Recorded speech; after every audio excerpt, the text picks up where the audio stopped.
I'm Kate Bowler, and this is Everything Happens. I'm a historian, author, aggressively fast walker, but lately, in a world that promises endless progress, even now in a pandemic, I've realized I just need to be a person. It's hard to give up on the feeling that the life you want is just out of reach, if only you tried. Eat this food, find that relationship, just get the kids graduated or the parents this kind of care. Only then will I feel different, better, whole. But that's not the way this works. When I was 35, I was diagnosed with stage 4 cancer. And here's the very fun thing about that. The world loves you better when you are shiny, when you are cheerful, when you still believe that your best life now is right around the corner. I've written multiple books on the history of the idea that you can always fix your life, so I'm going to be the one to say it. There are some things we can change, and some things we can't. And it's okay that life isn't always getting better. We can have beauty and meaning, community and love, and we will need each other if we're going to tell the truth.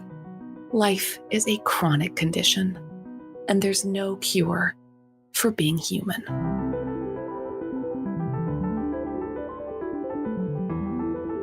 Starting when I was about 12, I began to be a special part of helping people commit their lives to one another, to pledge their troth, as some liturgies read, to get hitched.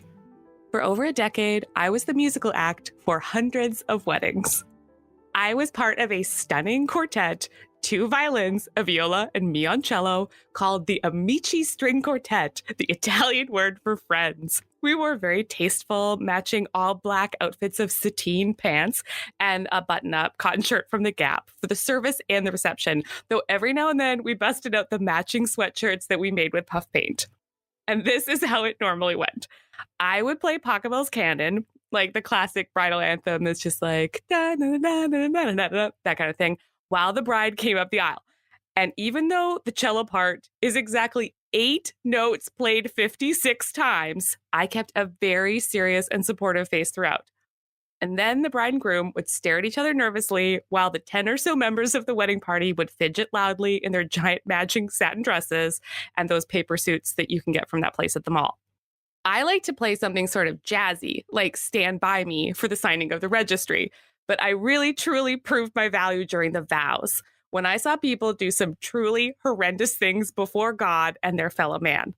Their crimes against love include poetry, scat poetry, very strange anecdotes about times they now regret, winging it, a lot of winging it, or my personal favorite, singing their vows to one another. Like each would be handed a mic and then they would kind of hook around elbows. And then they would be like, tomorrow morning when you wake up and the sun will not appear. And then together their voices would do the like, I will be here part, which was, and then I would use my cello as a shield so that no one could see the tears of joy streaming down my face. Weddings. They promise us the fantasy of lasting love, and sometimes they are everything we hope that they will be, and the rest of the time it is an awful, wonderful comedy of us trying to be our best selves to the sound of a junior high string quartet playing I Got You, Babe. My guest today knows more than she expected about the best and worst of weddings. Jamie Lee is a comedian, actress, writer, and former bride. You will recognize her from HBO's Crashing or having enjoyed the absolutely perfect Ted Lasso episode that she wrote. No, really, go watch it. It's brilliant. She's brilliant. Jamie is now on a mission to help couples survive the craziness of planning wedding on her new Netflix show, The Wedding Coach. Jamie, I love you. Thank you so much for being here. Hello. Oh my goodness. I mean, obviously this is a podcast so no one can see me, but I had my hand over my mouth cracking up at the image of you. Oh my God. All of that was just so fantastic. I'm just really supportive of other people's love. Singing vows. I mean, I was crying over here laughing. But wait, why do we need so many mics? Doesn't the pastor just need a mic right now? Oh, that is so funny to me. It's just perfect. Just perfect. My husband's family is from a Mennonite background, and they used to have this tradition where the bride and the groom had to get married at the end of the church service, like the one that was already planned. So you just got up in your only slightly nicer clothes, and they were just like, hey, congratulations, you're not that special. You know, it's special today? God, again, it's Sunday. Wow. That's interesting. It made me think, you know, our culture has such a very different emphasis on weddings. What do you think our culture's version of a wedding is, like an idealized wedding should be? I think that our weddings have become, they really have sort of become event focused, I would say. And it's sad that it's actually really hard for me to answer that question. Like, I'm honestly not sure. Like, Yeah. I don't know if you feel that way. Like, I feel like I know what weddings were supposed to be for. And I want to say earnestly that they are about honoring this union between these two people who are committing to each other because the love is so strong and so real. But then when you're at weddings, not all weddings, but many weddings, most weddings, I'd even say, they kind of seem to be more about like the tablescape and like what songs are being played and what food's being served and Yeah. ooh, do they get like a cookie flavor for the cake, like champagne flavored or rose flavored, which by the way tastes like potpourri. It's like I just think that the industry element of it, while I do love it and celebrate it and wholeheartedly bought into it when I was getting married, that part of it, I think, is conflated a little bit with the actual sentiments being shared between two people. Totally. And like, it's so easy to go with that into like observer mode. Like, I remember, like, I'll never forget the wedding that was ruined for me by like too many salads. Like, I love that couple. Like, why am I still focused on the salads?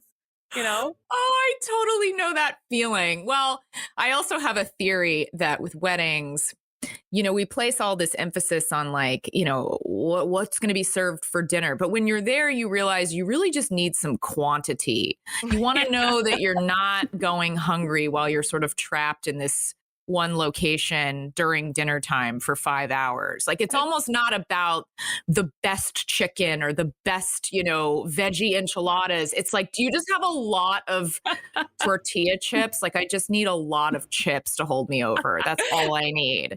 That was totally the best part of marrying Mennonite is like every Mennonite grandma has the ability to scale any meal by 200. They're like, do I need it for just my family or do I need it for 200 families? They're like, great. So they can make bread. They can make jello. Wow. They can add, they just have the ability. They're like preternatural bulkers. So yeah, we had, I think our wedding meal, because we were 22, was priced at something like $2.50 per plate. Because they were like, we're going to get so much starch in there, you won't even understand. Honestly, that sounds perfect to me. Every time I'm at a wedding, I'm just like, more dinner rolls, more butter, just like load me up on hot rolls and hot dairy and I'll be good to go. That's exactly right. So you are a wedding coach. I just loved watching you in action on your show. You're so compassionate and funny, and people are having so many problems. It's a show, it's a person. Tell me about being a wedding coach. I mean, it all started just because I am a comedian and I was getting married and I had a lot of strong feelings on everything that I was going through in the wedding planning process. And then I wrote a book and then the book was turned into a show. And it was actually like a really fun transition because like you just said, you get to go in and like help people who are really dealing with something. And I think that it's very easy for, again, sort of society to write off wedding stress is like its own thing and it doesn't carry as much weight because of course it's stressful, but it's like, no, stress is real and like it makes people sick. So like we shouldn't be diminishing it just because like you get to wear a white dress at the end of it. It's still very real. You're dealing with a lot of family dynamics and really uncomfortable conversations and, getting to know your in-laws and getting to know yourself even through the process. So the second you said wedding coach as a term, I was like, wait, I think I know. So I know that the term, this is just from my book on preachers' wives, but like it was about I was studying when pastors started calling themselves life coaches. But I was like, when did anyone start calling Oh. themselves life coaches? And the answer, I guess, was the 80s when athletes started moving into corporations to offer advice like, and this is how you hit the home run of Wow. your job. And so then they started like dressing in athleisure to give these pep talks. And then all of a sudden, like, so there was the business coach, became the life coach, became the, I guess became the wedding coach. Oh, I love that tidbit. Ugh, Professor Bowler in the house, serving up the education, even just on the pod. I love it You're like, so wait, much. did somebody say history lesson?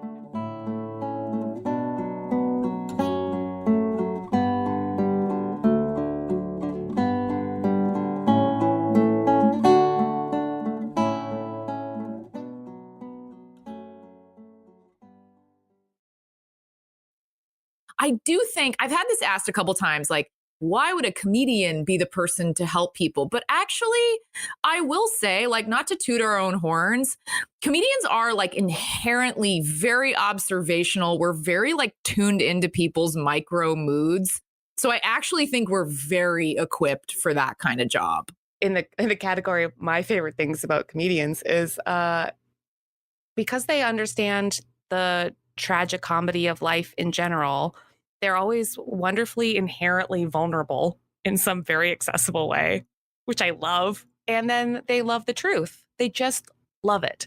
And I think this gets at the question of like, why do people need help with a wedding? Why are weddings so stressful? And it's because like so much of weddings are just part of this collision course of cultural myths, right? Is like how we're supposed to combine event planning with this story about soul completing love and forever togetherness. And like I would want a comedian there to be like, is this what we mean to be doing? Absolutely. God, that's so beautifully put. And it's so true. Like, we definitely are able to sort of like hold a black light over this very complicated, emotional, but also like producerial role that brides fall into, where we're kind of like running the show. Even if you hire people to help you run the show, you're still like the stage manager. Like, people are still coming up to you, asking you lots of questions, expecting answers. And but then you're the stage manager, but then you're also supposed to be an audience member. Yes.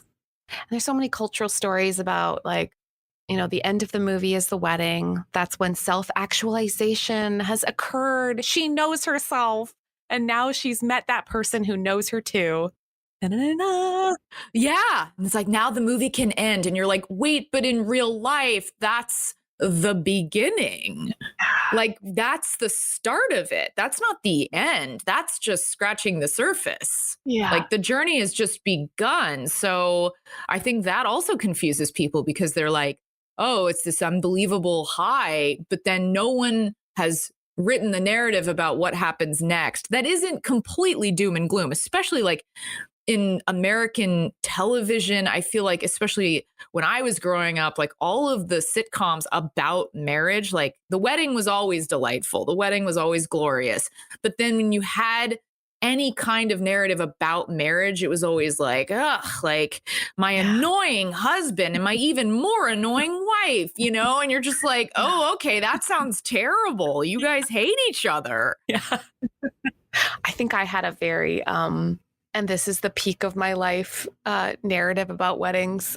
I was one of those like child brides. I got married at 22 and to the boy that I had dated in high school. And the part that I find so unbelievably funny about it looking back is that I performed a song at my own reception. I was like, just a little surprise number, Oh, I love this. in a church basement, surrounded by relatives. And I did a very stunning performance of the Edit James song, At Last. Uh-huh. Like, at last, a child who is not old enough to rent a car has found her match. Like, at last, a lovely child has found her Prince Charming. And I don't know what I thought when I think I had some kind of picture in my mind that like my life was getting like wrapped up in some way. And Sure. at 40, looking back on that 22-year-old, I find it very sweet, incredibly delusional. Like, we keep living we keep changing. Like, what kind of mindset do you think that you had going into getting married? Oh my, first of all, I mean, let's just take a moment. You at 22 singing at last in a basement. I Yeah. mean, I am eating this up and living for it in every possible way. We can't just let that moment pass us by. I just need to take a sec with that visual. But yeah, sorry, what was the question? I'm the worst guest. What was the I'm question? like really hoping there's no video of it. Like, I can't tell you. Well, I you know, remember- that was my follow-up, Kate, was where is that footage? I can very, very easily just like, yeah, it had a real, I think it had the hype. I really, yeah, and it was a wedding without alcohol. And I think like, how did they survive it? Like, how did anyone survive this insufferable child? Okay, wait, what was the question though for Okay. real? And now I'm thinking, all right, what do you think your mindset was when you got married? Like, how old were you? How were you framing it in your mind? Yeah, I was 33 when I got married. Went into it just kind of not knowing what it was going to look like. I had a lot of people telling me it was going to be stressful. I did not anticipate that I would succumb to that. I really was not someone who grew up thinking about my wedding, planning my wedding. I had no idea of like where I was going to have it, how many guests. Like I really wasn't dreaming about it since I was a kid, like a lot of girls, you know, you hear that. So I kind of thought that I was the best possible candidate because I had such a low bar and low expectation, not low expectations, but Yeah. no expectations. Like I didn't even know what to expect. And so then when things started to get really messy and stressful, and my fiance and I were arguing a lot, and you know, people were mad at me, and I was just like, what is happening? Like it just got so out of control, and I kind of didn't know where to start pointing fingers. I'm like, okay, I guess I'll blame myself, or do I blame my fiance, or do I blame my parents or his parents, or who are we all just culpable here? Like it brought out so many emotions that I was not anticipating. Yeah. Does seem like weddings and funerals. They're like a strange part of so many people's stories coming together, and everybody, I don't know. I just think of weddings that I have been a part of that exploded. Yes. And and I think maybe sometimes we all just had a different story of what we wanted to happen. And then it was all supposed to happen on the same day. And then it just didn't.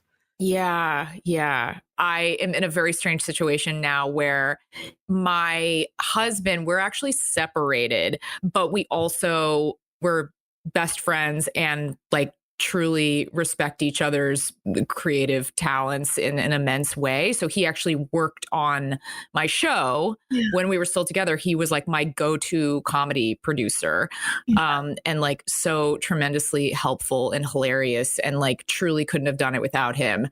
And we're creating this show. We're still together at the time, creating this show in the trenches, working with couples, debriefing afterwards, you know, using our own experience to try and help people and use comedy to get them through the tough times. And then it's like the pandemic hits, which is like its own, you know, manifesting tragedies for everybody in all these different terrible ways. And then our relationship starts to like take a toll. And then the show called The Wedding Coach is coming out. Oh, hon.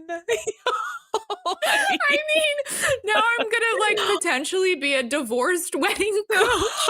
Oh, hon. I mean, you can't not laugh at it. Like life is actually so funny. Like it is just, you cannot write this stuff. You actually cannot plan for it. It's pretty wild. So yeah, that's where we're at. And, you know, again, luckily we're like very good friends and able to laugh at it. But it is kind of like a life slapping you across the face moment when you're like, wow, this is Yeah, we're like really going through something. We didn't have children, but we did birth a TV show about weddings, even though we're getting divorced. Yes. Aw. And it's still, I mean, it's so, gosh, and I can always hear it too when people are like trying to run the math on their life or their own life. They're like, well, at least it was like this. And at least we didn't have, at least we didn't have kids. At least we didn't, et cetera. Yes. But like, man, it sounds like it was and is like a beautiful and complicated and layered kind of sadness to lose that part of who you were together. Yeah. I mean, I've had moments where I'm laughing at it, and I've had other moments where I like truly break down, just like, yeah, just like hysterical. I'm like, what is happening? Like, Yeah. not to be like, I'm the only one, but like, how many people have like a wedding show? Yeah. Like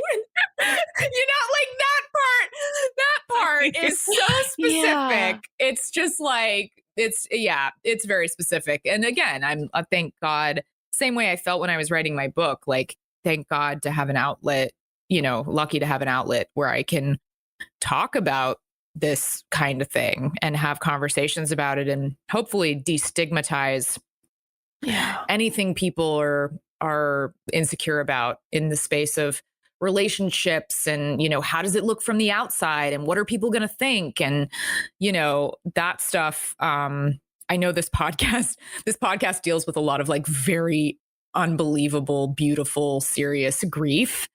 And it's interesting to me because I'm such a fan of this show. And I'm like, there's also this like, there is sort of like micro grief as well, where you're experiencing sort of like symptoms of mourning in a way, but technically there's no loss, but there also is. And totally. It's nice to have a space like your show to be able to talk about grief that happens when people are still alive.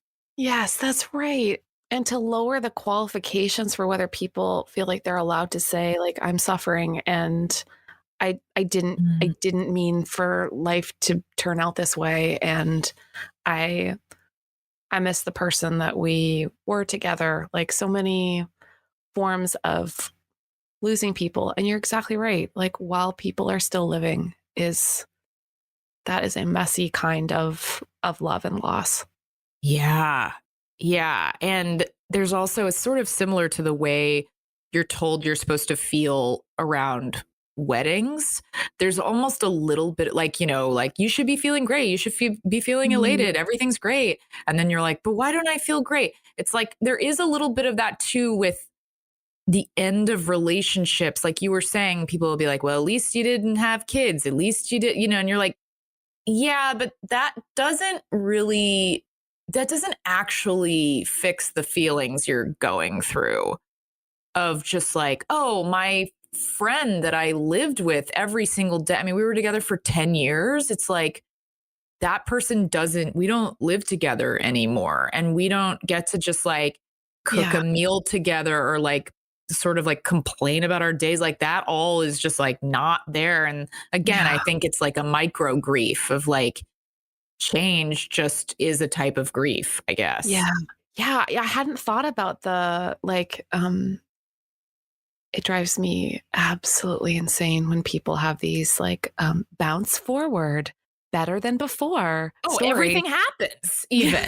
It is that.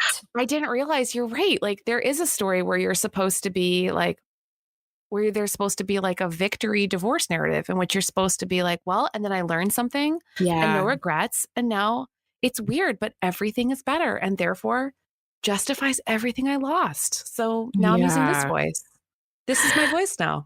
This is my voice. I'm happy to be getting a divorce voice. I think also it's interesting too, because it's like, even if it's for the best, there's also like, I don't feel like people really hold space for that notion of like, yes, it is for the best, but just because it's for the best doesn't mean it's clean. It's like, in a lot of ways, it's way messier when you both love each other, but you know that this maybe isn't the right relationship for the two of you.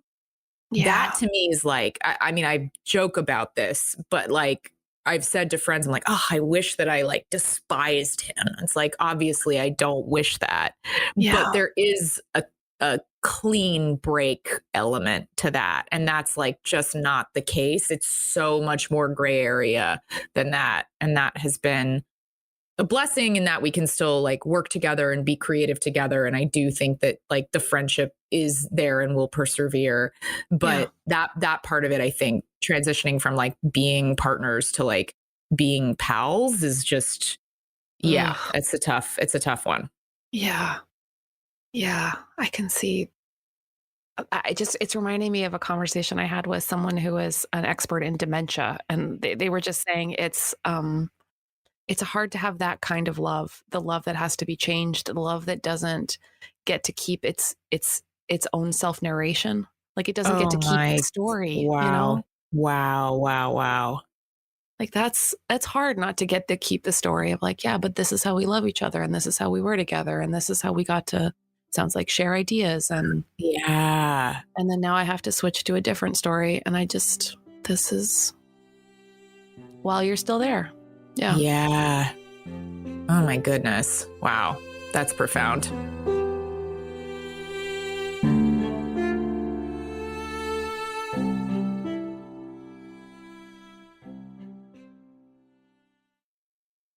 One thing that occurred to me right after I got sick was that I was part of this sort of group of people that get food, you know, when you go through something awful, like a kind of casserole culture, and that like my pain qualified me for other people's compassion.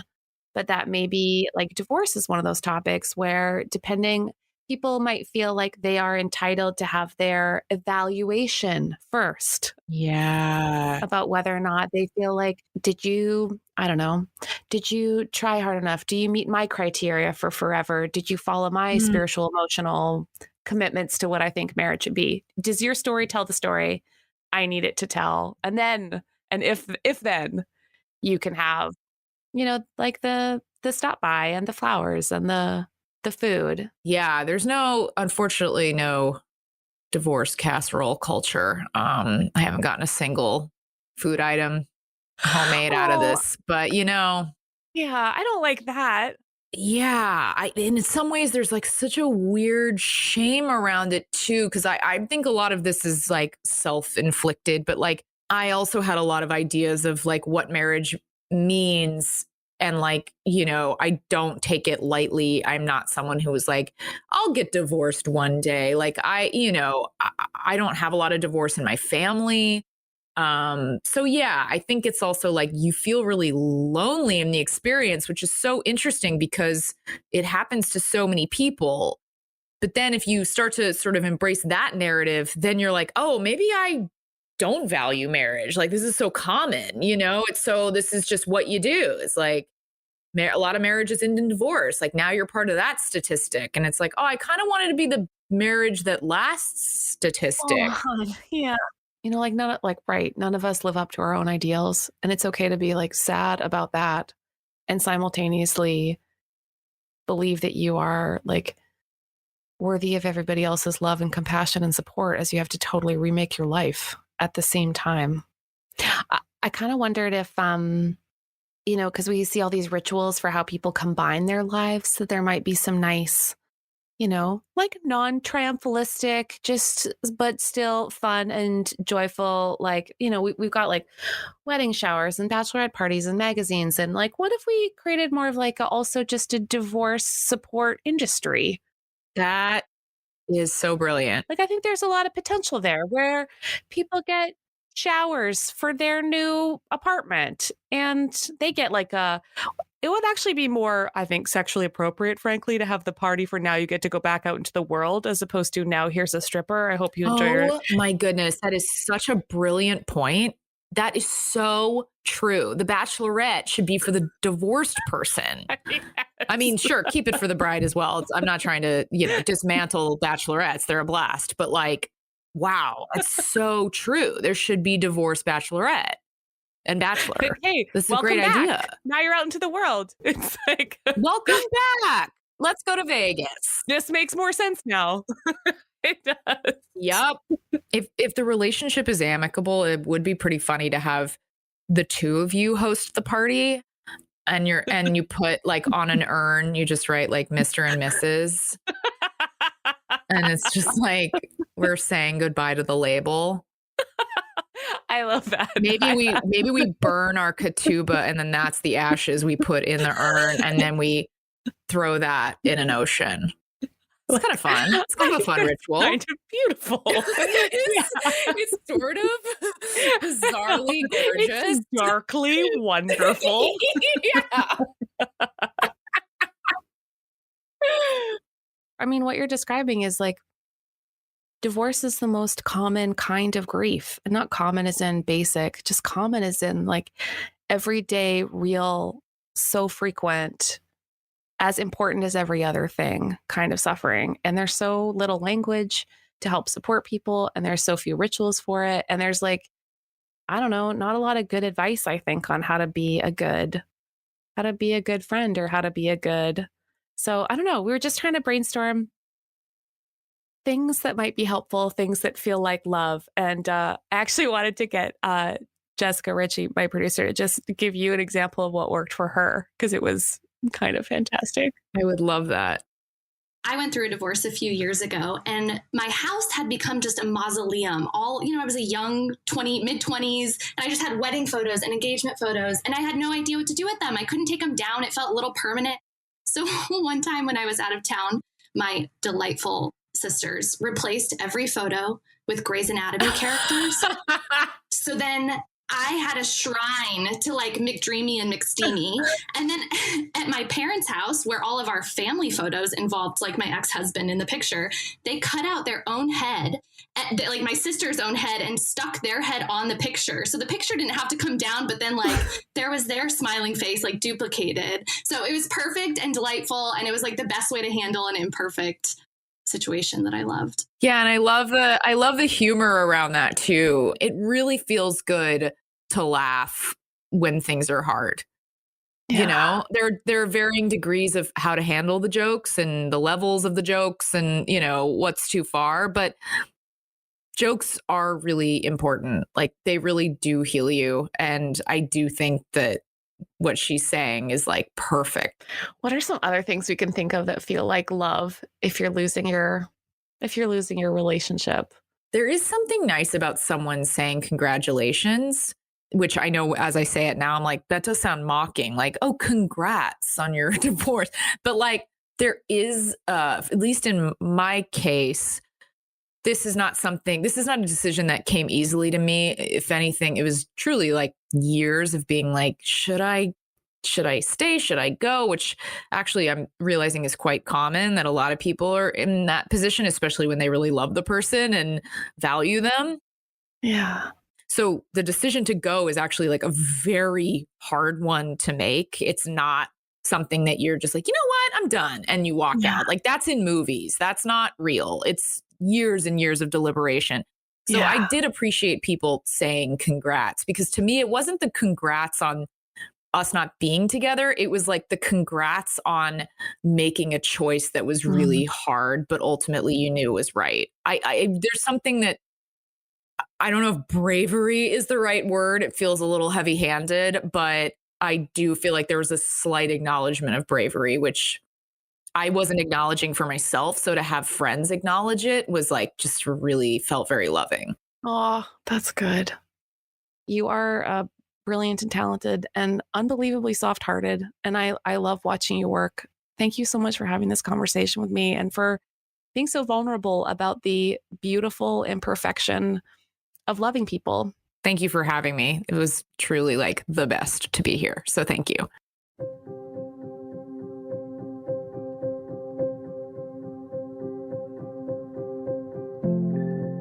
A life is made up of so many beginnings and so many endings. We start new jobs and leave old ones. We move to new cities and leave our childhood hobbies in our parents' basement. We become new people, slowly, and hopefully the kinder and funnier type. Friends and relationships come and go. Dreams are born, and then they die. So if you're finding yourself in one of those transitional places between the old and the new, between closed doors and one still to come, this blessing is for you. Blessed are you on the brink of something new, a new life, a new career, a new commitment, a new relationship, a new decade. Blessed are you, dear one, so full of hope, you whose horizon extends far beyond what your eyes can see. May your celebration be sweet and delicious and perhaps contain some singing. Might I suggest a string quartet? This new thing is worth celebrating. May the joy that buoys you today carry you through the difficult spots to come. And blessed are you, closing the door on something you once loved. A home, a dream, a business, a marriage. You who fought and pleaded, tried and prayed. When the weight of the world rests on your shoulders and you feel as though you may drown under paperwork. You who sit in grief and despair and may be a little fearful for what happens now. May you find comfort from places and people you don't anticipate that remind you that you are not alone. And, dear one, you may be saying goodbye to something, someone dear, but something new will be born. I can't promise it will replace what was there, and I won't try to tell you that it will always be better, but I do believe that we can find beauty and meaning and truth right here where we stand, in our transitions, in our hellos and goodbyes, and yes, even on the other side.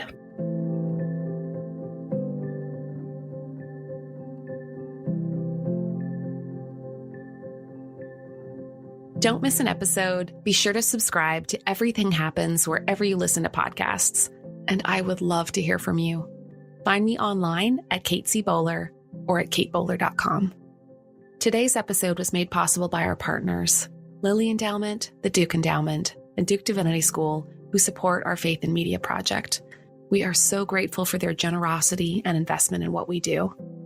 And of course, my perfect team, Jessica Ritchie, our executive producer, Harriet Putman, our associate producer, Keith Weston, our sound designer, and the rest of the Everything Happens crew who make this project so much fun. Dan Wells, AJ Walton, Mary Jo Clancy, JJ Dickinson, Lana Stewart, Kelly Dunlap, Aaron Lane, Jeb, and Sammy, thank you. This is Everything Happens with me, Kate Bowler.